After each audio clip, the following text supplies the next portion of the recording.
रुक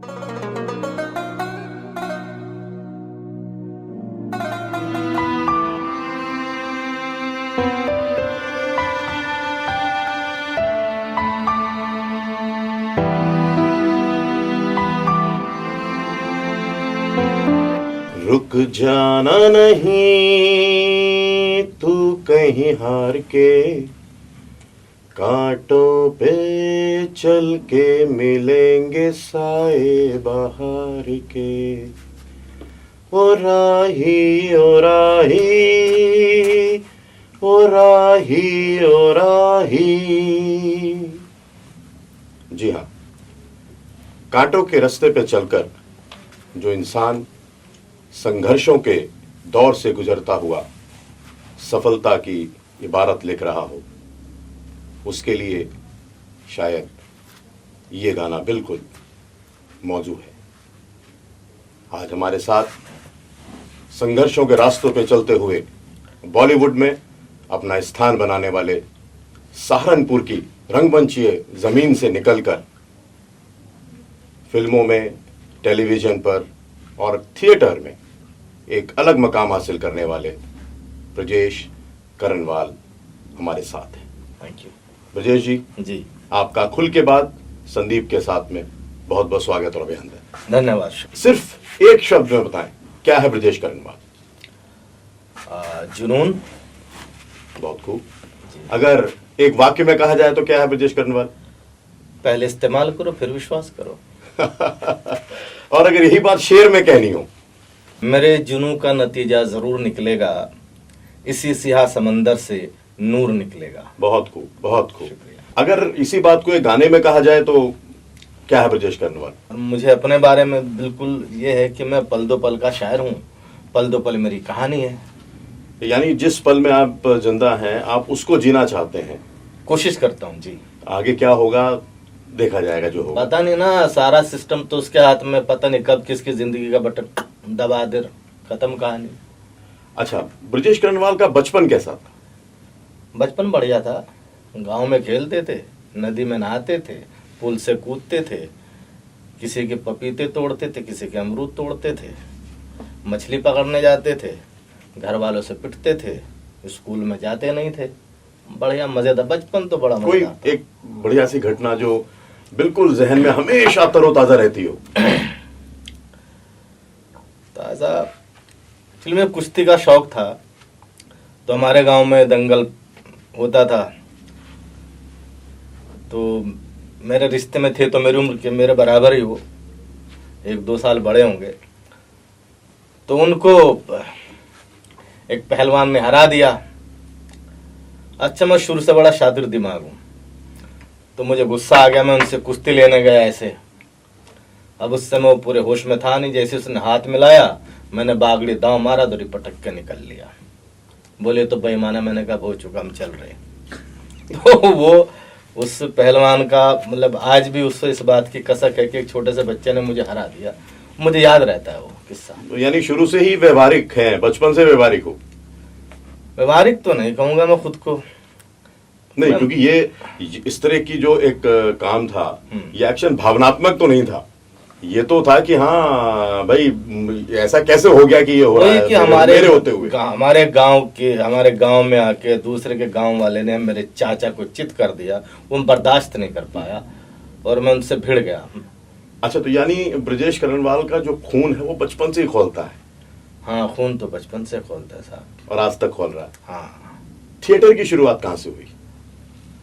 शुरुआत तो सहारनपुर से ही हुई थी। हालांकि उससे पहले एक पुराना किस्सा है। मैं जब अपने गांव में रहता था, मेरा गांव है फूसगढ़, सहारनपुर से अलग। पढ़ाई में मेरा मन नहीं लगता था, तो मैं घर की छत पर एक बार लेटा हुआ रेडियो सुन रहा था। तो उसमें हरि भाई, जिसका बाद में पता लगा कि हरि भाई किनका नाम है, उनका नाम था संजीव कुमार साहब। तो उनका इंटरव्यू आ रहा था कि मेरा बचपन में पढ़ाई में मन नहीं लगता था, मैं स्कूल के बाहर बैठा रहता था। तो मैंने सोचा मैं एक्टर बनूंगा। मुझे लगा गुरु यार, पढ़ाई में मन तो मेरा भी नहीं लगता, मैं भी स्कूल के बाहर बैठा रहता हूँ, तो मैं भी एक्टर बनूंगा।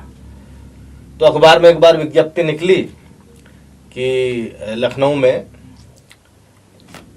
हीरो बनने का चांस मिल रहा है, अखबार में दिया हुआ था, इस पते पर अपने 3 फोटो भेज दिए, मैंने भेज दिए। उधर से जवाब आ गया कि आपको सेलेक्ट कर लिया गया और आप जो है अपने 2000 रुपये लेकर के, हम ड्राफ्ट पहले भेजो फिर आपको सेलेक्ट करेंगे। तो मैंने मेरी माँ के सोने के कुंडल उठा के बेच दिए, कुछ अनाज बेच दिया उठा उनको के। उनकी जानकारी के बगैर? हाँ, चोरी करके कुछ अनाज बेच दिया मैंने, 3-4 क्विंटल। 210 में वो सोने के कुंडल बेचे थे मैंने, अनाज बेचा 2-3 क्विंटल, लेकिन वो 2000 रुपये में इकट्ठा नहीं कर पाया। फिर गांव के एक दोस्त के साथ मैंने कहा यार गुरु, डेट नज़दीक आ गई है, शूटिंग शुरू हो रही है, यार क्या करें। तो मेरे पास एक साइकिल थी, मैंने वो साइकिल ली। मेरे पापा को जो दहेज में रेडियो मिला था फिलिप्स का, मैंने वो उठा लिया। जो मेरा दोस्त था उसके घर से मैंने कुछ पैसे मंगवाए, उसकी साइकिल। तो हमने थाना भवन में बेच दिया सारा सामान और ट्रेन में बैठे पहुंच गए। 2000 रुपये इकट्ठे हो गए? हुए नहीं, अब भी नहीं हुए? मैंने कहा चलते देखेंगे, शूटिंग में से दे देंगे जो मिलेंगे। तो वहाँ पहुँच गए हम रात में, 12:30-1 बजे के आसपास की बात थी। उसके घर पहुँचे तो गंजे से आदमी ने, सर्दियों के दिन थे और मैंने मिथुन साहब का फैन हुआ करता था, यहाँ पे साइड लोग, यहाँ तक बाल। तो रात को पहुँच गए उनके घर पे। मैंने कहा जैसे से बात है। बोले भाई भी तो रात हो रही, सुबह आना। मैंने कहा सुबह जी, हम तो बड़ी मुश्किल से आए अभी। चलो खैर, मैंने कहा ठीक है सुबह आते हैं। तो सुबह पहुंचे, रात को इधर उधर भटकते रहे। रात में पुलिस जो थी वो गश्त पे निकली और पुलिस ने हमें पकड़ लिया।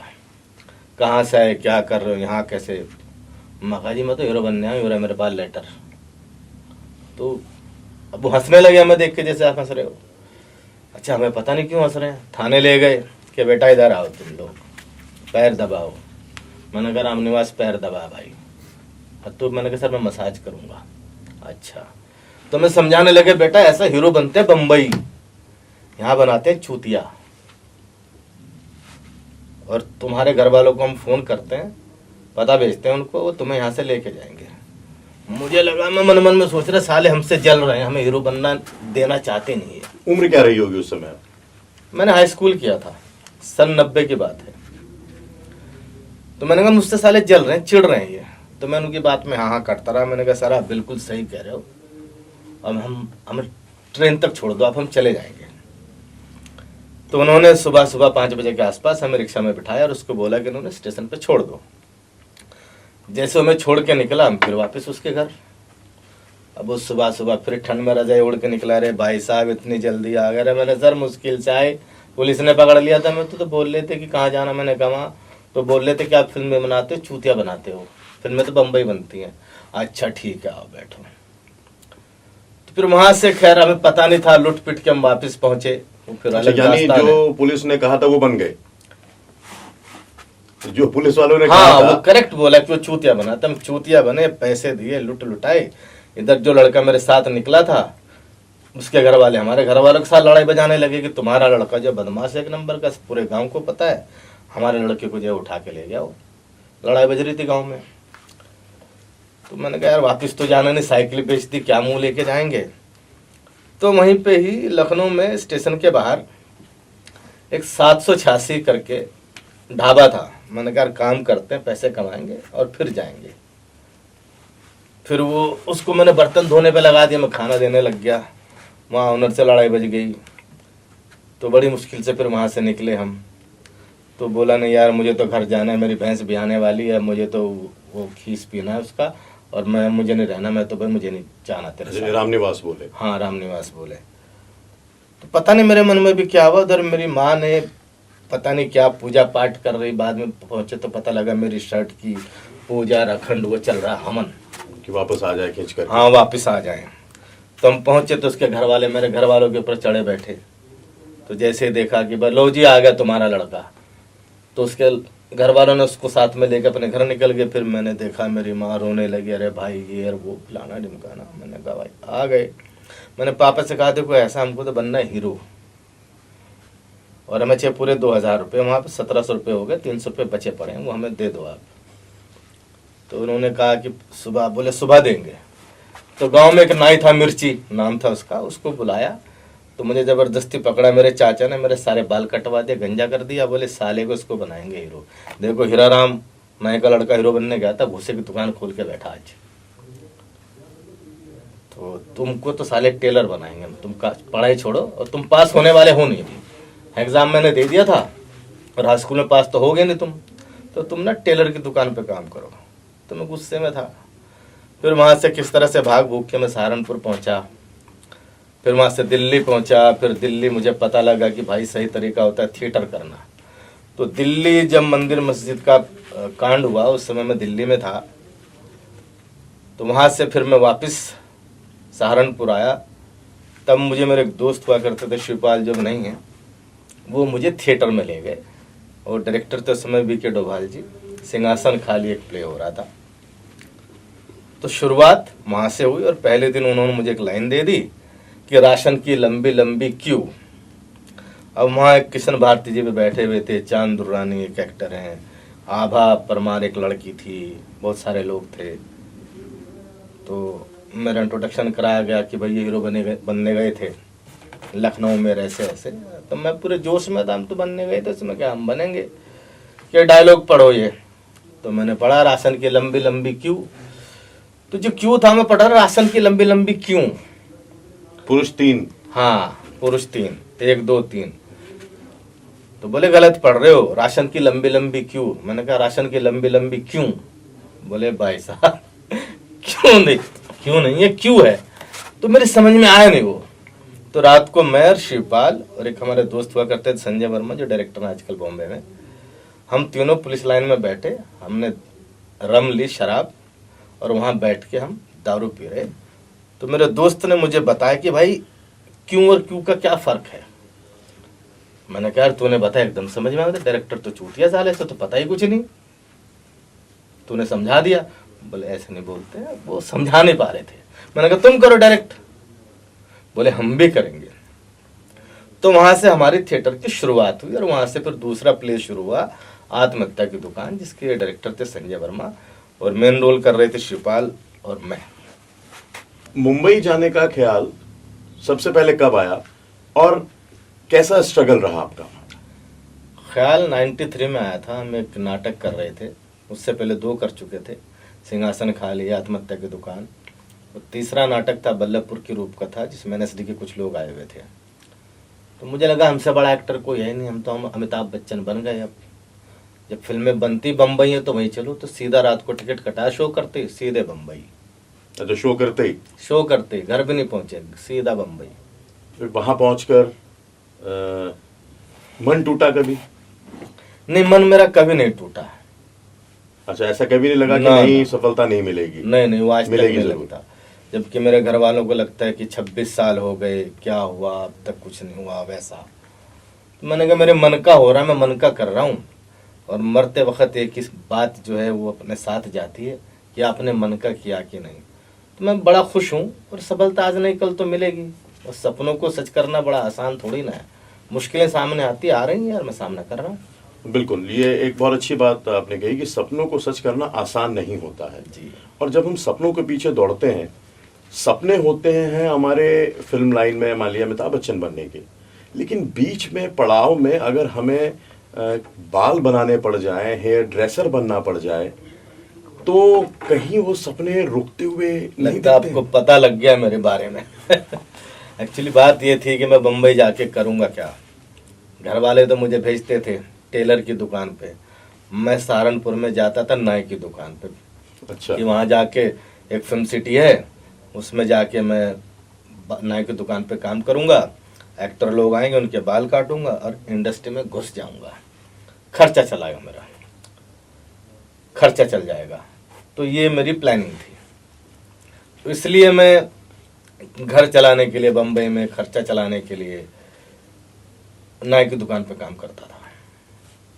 मतलब वहां कहीं नहीं लगा कि यार कि ऐसा ना हो कहीं बस मैं नाई की दुकान पर ही फंस के रह जाऊं?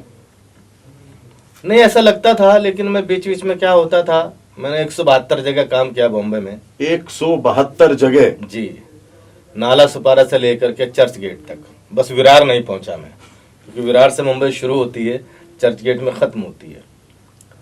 तो 172 में से मैंने 2-4 जगह से खुद छोड़ा होगा, बाकी सब ने मुझे अपनी दुकान से निकाला, क्योंकि मैं कभी ऑडिशन देने जा रहा हूँ, कभी थिएटर कर रहा हूँ। तो ये रीजन रहा। और एक 172 जगह पर काम क्या किया आपने? सब जगह ये हेयर ड्रेसिंग गई?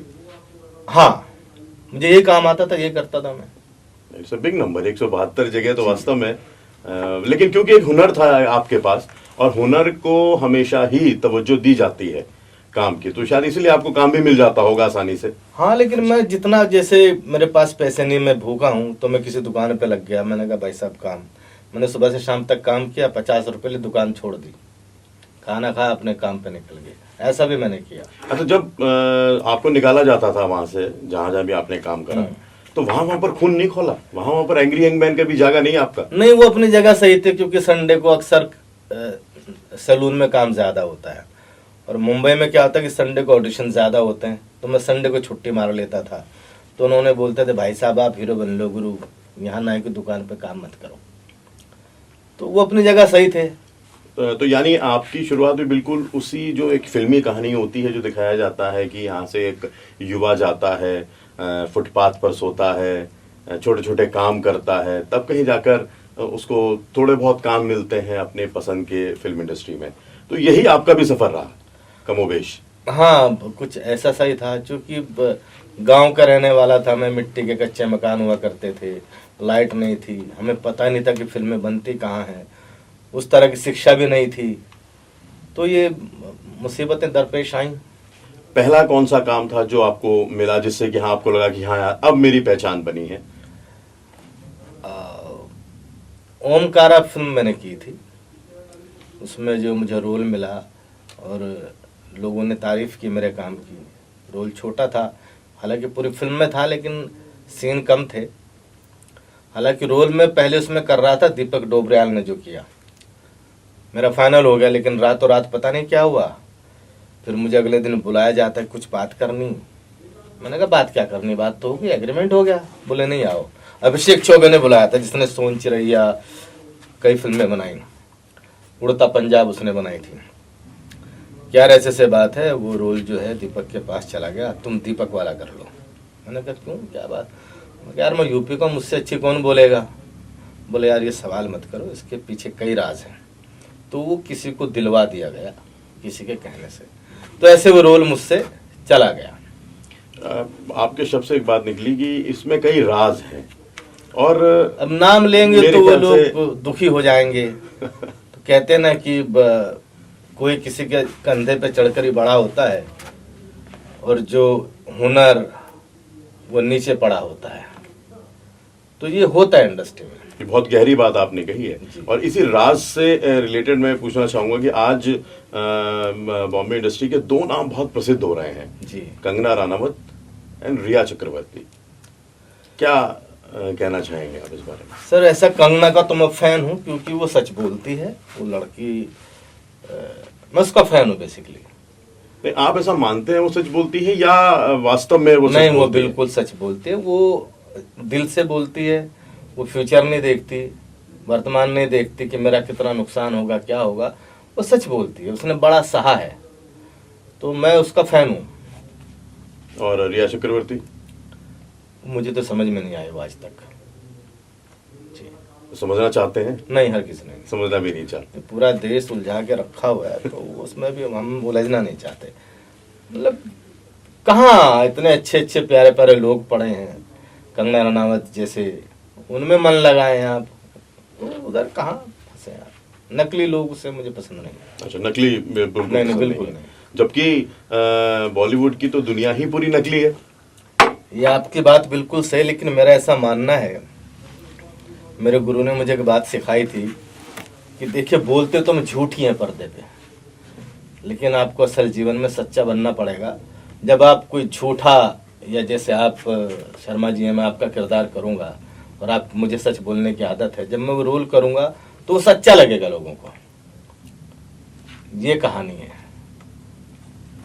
अच्छा, मैं अब ओंकारा के बाद का सफर क्या रहा? कौन कौन से और अच्छे काम? उसके बाद मुझे लगा कि मुझे थिएटर और ज्यादा करना चाहिए, मैंने फिल्में करनी। हाँ, मैं रोकते हुए आपको बोलूंगा, ओमकारा जैसी फिल्म करने के बाद भी आपको ये लगा कि थिएटर करना चाहिए? क्योंकि आजकल क्या हो गया, एक ट्रेंड हो गया है ब्रजेश, कि छोटे शहरों में 2 प्ले करने के बाद आदमी अपने आप को सीधे शाहरुख खान समझने लगता है, और वो सोचता है कि बस अब तो फिल्में ही करनी है और थिएटर करना ही नहीं है।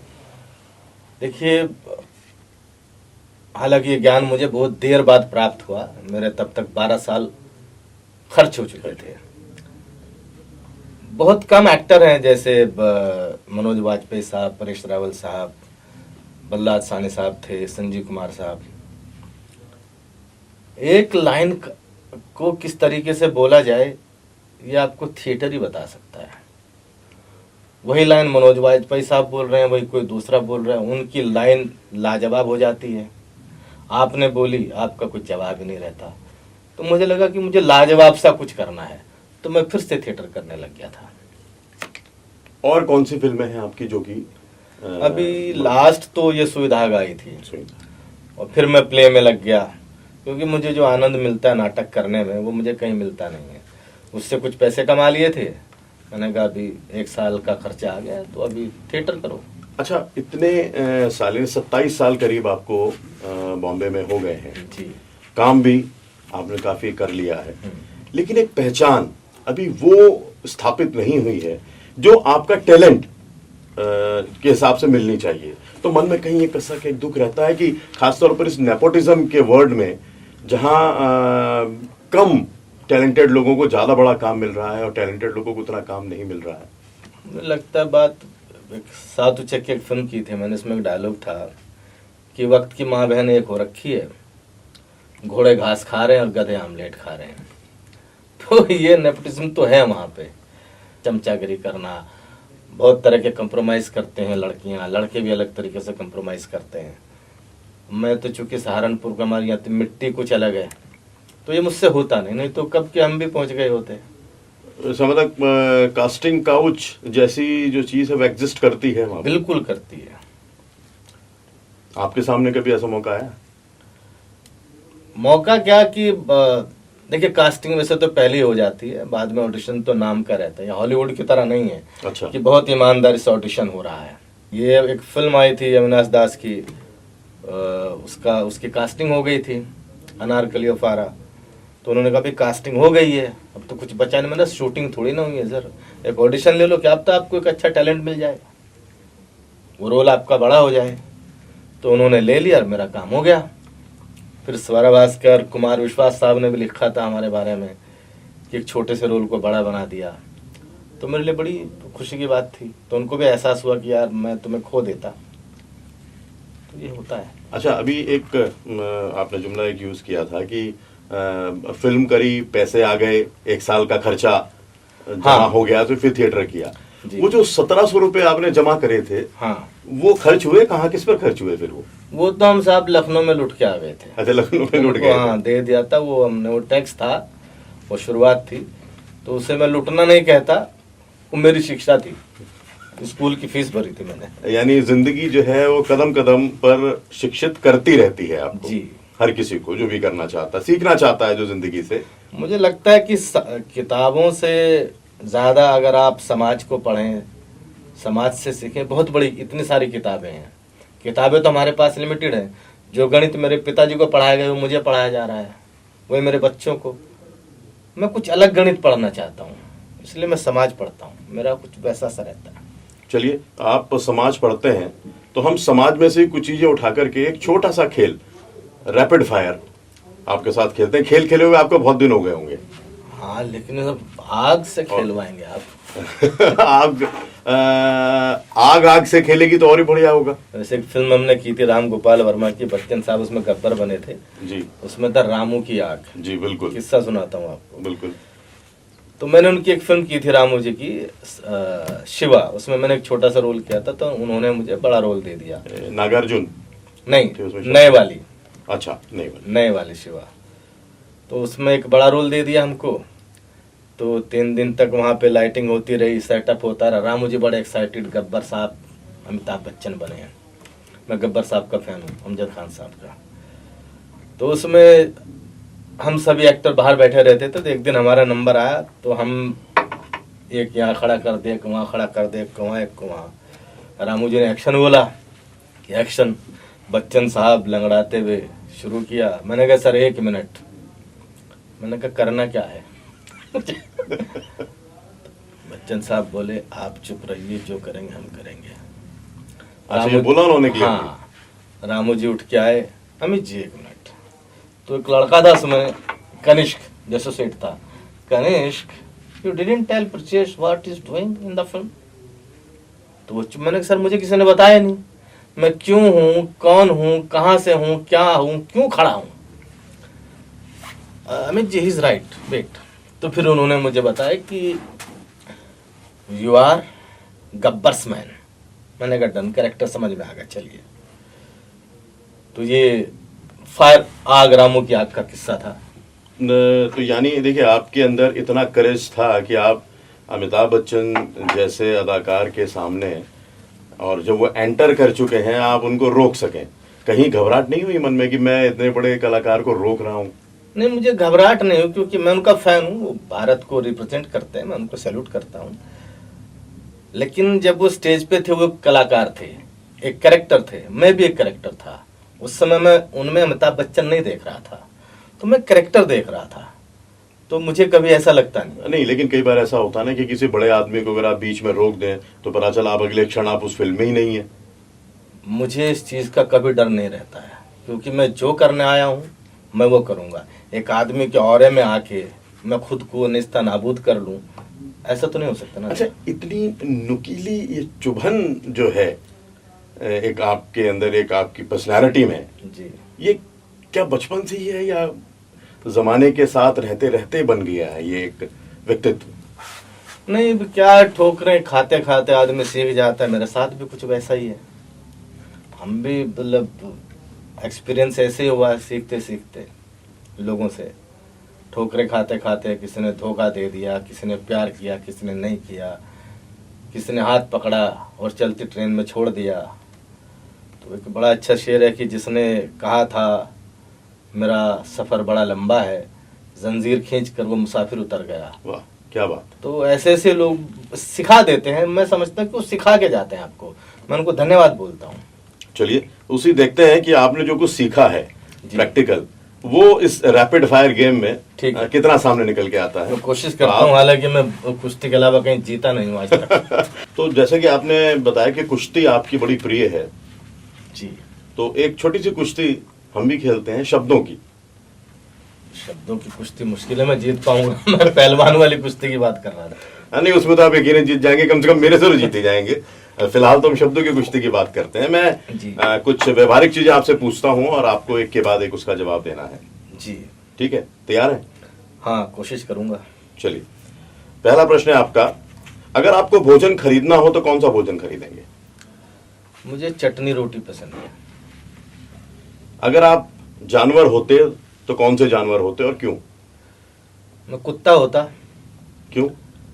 क्योंकि बड़ी बड़ी खूबसूरत खूबसूरत लड़कियां अपनी गाड़ी में बिठा के कुत्तों को यहाँ गले लगा के बड़े प्यार से लेके जाती हैं। यानी कुत्तों को ज्यादा प्यार मिलता है? नहीं, बेसिकली इसके पीछे जो सत्य है वो ये है कि कुत्ता दुनिया का सबसे वफादार जानवर माना जाता है। आपके टूथब्रश का रंग? ब्लू। याद है? हाँ, मैं वही इस्तेमाल करता हूँ, मुझे अच्छा, पसंद ही है, नीला पसंद, मेरा फेवरेट है। अगर आपकी लाइफ पर फिल्म बने तो कौन डायरेक्टर होगा और आपका रोल कौन करेगा? डायरेक्टर तो हैं वो संजीव शर्मा साहब करने वाले हैं फिल्म, और जो मेरा रोल है कोई 14 साल का लड़का करेगा। वो शुरू होनी थी, स्क्रिप्टिंग पूरी हो चुकी है, लेकिन वो लॉकडाउन हो गया, बस इसमें थोड़ी सी आगे। अच्छा, यानी काम चालू हो चुका है? हाँ, स्क्रिप्टिंग पूरी हो गई है। अगर आप आइसक्रीम होते तो कौन सी? देखिए, कभी इतने पैसे हमारे पास हुआ नहीं करते थे कि आइसक्रीम खाते, वैरायटी पता नहीं है, लेकिन हम तो कुल्फी पसंद है। तो कुल्फी सबकी पसंद है, मुझे लगता है हम भी कुल्फी होते। हाँ, शायद कुल्फी में डंडी भी होती है और डंडी करने की एक नेचुरल सी क्या कुल्फी मतलब हाथ खराब नहीं करती आपके, और लंबे समय तक मजा देती है। ठीक। जी, जिंदगी में सबसे ज्यादा नापसंद चीज क्या है? जो लोग झूठ बोलते हैं, मुझे बहुत गुस्सा आता है उन पे। आपकी सबसे बुरी आदत? सच बोलना। ये सबसे बुरी आदत है? जी, इसका नुकसान सहना पड़ता है? हाँ, इसलिए मुझे लगता है कि मेरी वाइफ भी मुझे कहती है कि आप सच बोल देते हो, मत बोला करो। मैंने कहा मुझसे झूठ बोला नहीं जाता। आपने कहीं लिखा था कि आप की आदर्श आपकी पत्नी है, तो ये सच है या झूठ है? नहीं, ये तो सच्चाई है। आज की तारीख में समझने में वक्त लगा, लेकिन मैंने कहा आदर्श यही है। आदर्श वही है जी। ये बात कहने के लिए बहुत हिम्मत चाहिए होती है। मैंने उनसे आज तक नहीं कहा, मैं कभी कहता भी नहीं। उन्हें बड़ी शिकायत रहती है कि मैं कभी एक प्लेट में साथ में खाना नहीं खाता। मैंने कहा मुझसे होता नहीं है, मैं अंदर ही रखता हूँ। चलिए वापस लौटते हैं। मान लीजिए अगर आप मंगल ग्रह पर अकेले हों तो क्या करेंगे? मैं तो वापस चला आऊंगा भाई, मुझे डर लगता है ऊंचाई से। जब आप डांस करते हैं तो कैसे दिखते हैं? मैं देखता ना, फिर मजे लेता हूँ मैं। मुझे दिखता नहीं, मैं फिर आनंद लेता हूँ। वो सामने वाले को पता होगा कैसा दिखता हूँ। दुनिया का ऐसा कोई काम जो आप नहीं करना चाहते? ऐसा तो कोई काम है नहीं। मुझे बस झूठ बोलना पसंद नहीं है, वो मैं करना नहीं चाहता हूँ। आजकल एक वर्ड बहुत पॉपुलर होता है, कूल, कूल गाय। हाँ, तो अगर 1 से 10 नंबर दिए जाएं तो उसमें आप कितने नंबर देंगे कूलनेस में अपने आप को? मुझे 2 ही मिलेंगे, मुझे ऐसा लगता है। Total hot. हाँ, आपके लिए सबसे प्यारा शब्द कौन सा है? माँ। बहुत सुंदर। आप अगर किसी और देश के नागरिक होते तो किस देश के होते और क्यों होते? मैं अमेरिका में ज्यादा अपने आप को कंफर्टेबल महसूस करता हूँ। क्यों? वहाँ यहाँ की तरह जैसे एक लड़का लड़की बात कर रहे हैं, खाप पंचायत आ गई, आपस में किसी ने बाहर के आके 2 थप्पड़ मार गए, ये बदतमीजियां वहाँ नहीं होती। वहां खुला खेल फरुखाबादी। मतलब वहाँ आप अपनी जिंदगी जी रहे हो, किसी को कोई मतलब नहीं है। अपोजिट सेक्स में आपको सबसे ज्यादा क्या अट्रैक्ट करता है? साहब इसे हिंदी में बताएं आप। नारी में आपको सबसे ज्यादा क्या आकर्षक लगता है? मुझे आंखें अच्छी होनी चाहिए। मुझे आंखें बड़ी खूबसूरत, वो मुझे अट्रैक्ट करती हैं। अगर आप मिस्टर इंडिया हो जाएं हाँ, तो क्या करेंगे? कुछ एक करप्शन वाले लोग हैं, जैसे नेता चुनाव लड़ते हैं, मैं चाहूंगा कि उनको निपटा ही दो, ठीक। वो रहे ही ना। क्योंकि एक IAS ऑफिसर पढ़ा लिखा आदमी, एक हाई स्कूल फेल अनपढ़ गंवार उसका थैला उठाए घूम रहा है, तो ये हमारे देश की बड़ी त्रासदी है। मुझे लगता है कि इसमें सुधार होना चाहिए। बिल्कुल, बहुत खूब। रैपिड फायर में आपने मेरे ख्याल से तो 100% नंबर आपको मिले हैं, तो आप यहाँ भी आप कुश्ती की तरह से विजेता बनकर निकले। शुक्रिया। तो जैसा कि अभी तक की बात से सामने निकल कर आया है कि ब्रजेश कर्णवाल एक ऐसी शख्सियत है जो हमेशा सीधे चलने के लिए जाने जाते हैं। उनकी राह में कोई दायां बायां नहीं होता है। शायद इसीलिए वो लोगों की निगाहों में खटक भी जाते हैं। चलिए आगे की और बात करते हैं ब्रजेश जी से। जी ब्रजेश जी, जी तो अब बॉम्बे में रहते रहते आपको 27 साल हो गए जी तकरीबन। क्या प्लान है आगे का? बस एक्टिंग करने गए थे, वही करेंगे, थिएटर करेंगे। आपने मुंबई में के रैना साहब, ईला अरुण जी, इतने बड़े बड़े नामों के साथ थिएटर किया है। तो वहां के थिएटर में और सहारनपुर के थिएटर में क्या अंतर लगता है? यहाँ टांग खींचने वाले ज्यादा हैं, वहाँ हाथ बढ़ाने वाले ज्यादा हैं। अच्छा, ये फर्क है। टेक्निकली? टेक्निकल तो नहीं, टेक्निकल तो यहाँ भी मैंने एक प्ले देखा था कासिफ नून साहब का, मुझे बड़ा पसंद आया था वो। तो टेक्निकली तो मैं नहीं मानता कि वहाँ ही ज़्यादा साउंड है। हमारा शहर भी इस मामले में साउंड हो चुका है, उस लेवल में तो दोनों बराबर हैं। हिंदी रंगकर्म कोई बहुत अच्छी स्थिति में नहीं है, क्या आप सोचते हैं क्यों है और कैसे इसको उबारा जा सकता है? मुझे लगता है कि हर परिवार को अपने बच्चों को थिएटर कराना चाहिए, भले ही वो अभिनेता बने या कुछ और बने, बिजनेसमैन बने, ऑफिसर बने। थिएटर जो है वो आपको इंसान बनने की समझ पैदा करता है, रिश्तों को समझने की समझ पैदा करता है। यही कारण है कि लोग, हमारे यहाँ का थिएटर जो है वो विकसित नहीं हो पा रहा है, लोग उसको तवज्जो नहीं देते हैं। अगर हर परिवार से एक बच्चा भले 1 साल के लिए थिएटर में जाएगा तो उनको पता लगेगा साहित्य क्या है, समाज क्या है, परिवार क्या है। हाँ, क्योंकि अक्सर लोग थिएटर को केवल जो एक स्टेज है वहीं तक सीमित कर देते हैं, वो जिंदगी का हिस्सा नहीं मानते, शायद इसीलिए आसानी से भेजते नहीं है बच्चों को वहां पर। मुझे लगता है ये शिक्षा का अभाव, ज्ञान की कमी, इसका ये कारण मैं मानता हूँ। बॉलीवुड में और थिएटर में आप काफी बड़े बड़े नामों के साथ काम कर चुके हैं, के रैना साहब, ईला अरुण जी, विशाल भारद्वाज, अमिताभ बच्चन जी, राम गोपाल वर्मा, वरुण धवन। तो इनमें से किसी से कुछ सीखा? बच्चन साहब से सीखा।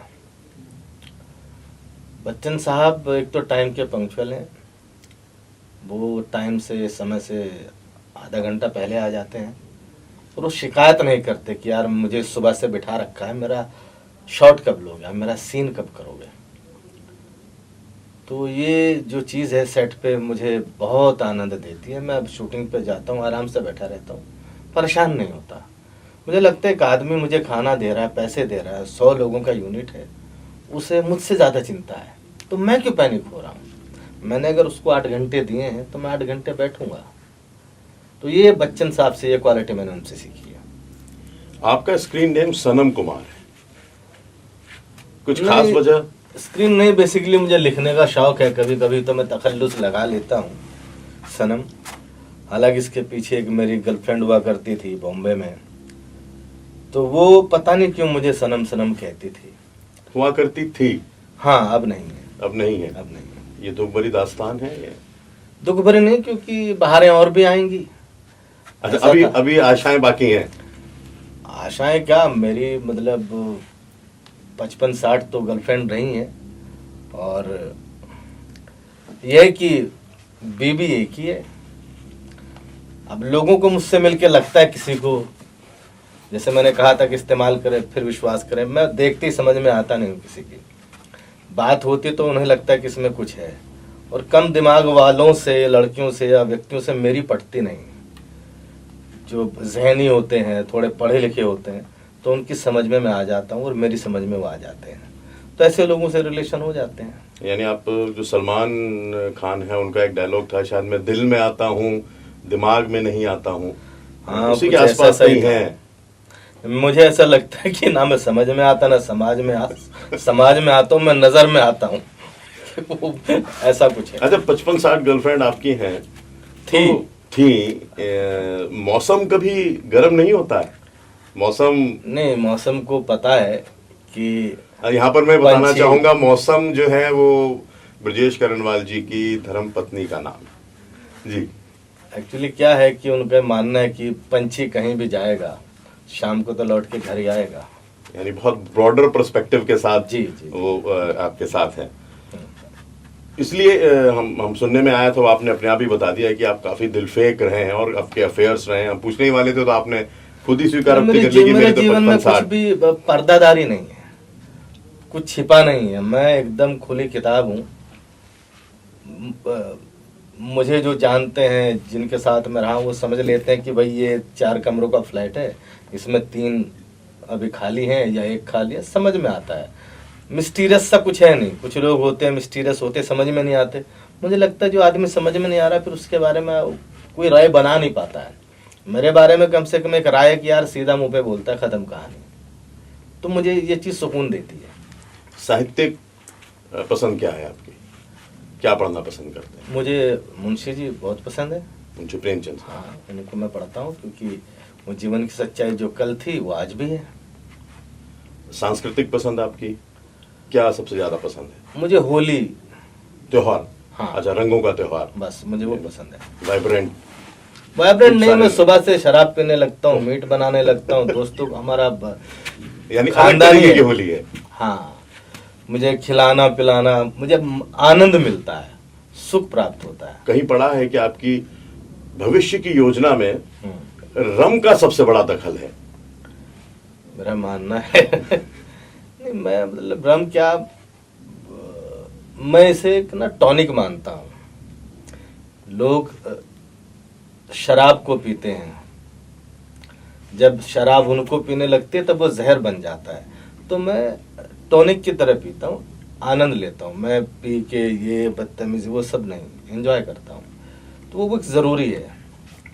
अच्छा, मेरे अपने लिए, हर किसी के लिए नहीं। कोई से अपने तक वो ना ले ले कि भाई मुझे करना चाहिए। Not for all. हाँ, आपका मानना है अपने लिए केवल। जी।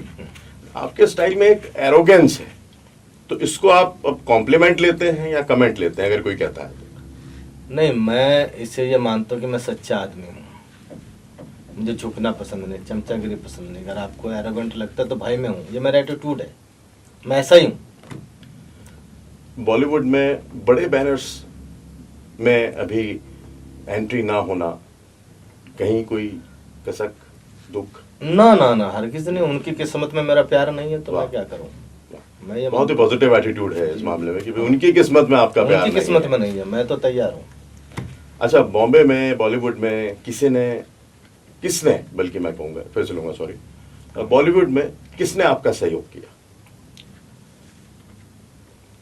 सहयोग तो देखिए, किसी ने एक रास्ता दिखाया था मुझे, उनका नाम है पंकज टिटोरिया। एक सीरियल आता था महायज्ञ किसी ज़माने में, उसमें एक रोल दिलाया था, तो उन्होंने मेरा सहयोग किया इंडस्ट्री को समझाने में, समझने में। बाकी एक संजीव दत्ता राइटर हैं बहुत बड़े, अभी एक फिल्म आई थी सुपर 30, वो मुझे बड़ा मानते हैं, मैं भी उनको बहुत मानता हूँ, तो वो भी मुझे गाइड करते रहते हैं। यानी वो आपके अच्छे दोस्तों में से हैं? जी बिल्कुल। अच्छा, बॉम्बे जाकर कभी पैसों की कमी की वजह से परेशानियां हुई? एक्चुअली मुझे परेशानी तो नहीं हुई, क्योंकि मैंने दोस्त इतने बना रखे थे, सबसे उधार लेके काम चलता रहा? सबसे मैंने बहुतों से उधार लिया है। संजय मिश्रा, राजपाल यादव, दीपक डोबरियाल, मेरे शहर के भी बहुत सारे जो मेरे यार दोस्त हैं बम्बई में रहते हैं, तो मैं एक फ़ोन करता हूँ तो मुझे पैसे मिल जाते हैं। तो मुझे कभी ऐसा महसूस नहीं हुआ कि मेरे पास पैसे नहीं, क्योंकि मेरे दोस्त इतने सारे हैं, तो दोस्तों के सारे ज़िंदगी कटती रहती है। ये जानकर बड़ा अच्छा, ये सुनकर बहुत अच्छा लगा कि आपके शहर के लोग भी ऐसे हैं वहां पर जो कि पैसे से सहायता करने में कभी पीछे नहीं रहे। हाँ, मैं अपने आप को इस मामले में खुदकिस्मत मानता हूँ कि मैंने दोस्त कमाने की कोशिश की है, पैसे की नहीं। तो आप अगर आपके पास 100 दोस्त हैं, आपको 1 लाख रुपए की ज़रूरत है, तो 100 अगर 1,000 देंगे तब भी 1 लाख हो जाएंगे। और मुंबई में ऐसे उतार चढ़ाव आते रहते हैं, कभी काम है कभी नहीं है, और जिस तरह का मैं मूडी आदमी हूँ उसमें दिक्कतें दरपेश आती हैं। तो मुझे मेरे दोस्तों ने, मेरे शहर के बहुत सारे तमाम जो वहाँ यार दोस्त रहते हैं, मैंने बहुतों से पैसे लिए हैं जिन्होंने मुझे संभाला, तो मुझे कभी ये कमी महसूस नहीं हुई। तो वो पैसे समय पर वापस भी हुए? हाँ, तभी कुछ एक आगे ऐसे भी मिलते रहे, कुछ एक ऐसे भी थे कि जिनसे जब भी पैसे, हमने कहा भाई दिक्कत है यार, मैंने आज ही फ्लैट बुक कराया है और ये देखो मैं यार स्ट्रिक्टली बैठा हूँ। 6 महीने बाद किया, मैंने कहा यार देखो आज फिर मैंने एक फ्लैट ले लिया है और ऐसी सी बात है। और उसके बाद वो फिर मेरे जो शहर का ग्रुप है उसमें बातें करते हैं कि यार ब्रजेश करणवाल ने पैसे मांगे थे, बताओ पैसे पेड़ पे लग रहे हैं क्या, कैसे दे दूं। तो ऐसे जो इस तरह के जो चरित्र होते हैं, कि उसकी जिम्मेदारी तो थी नहीं देना, मैं देना मना कर दीजिए, भाई है नहीं यार मेरे पास।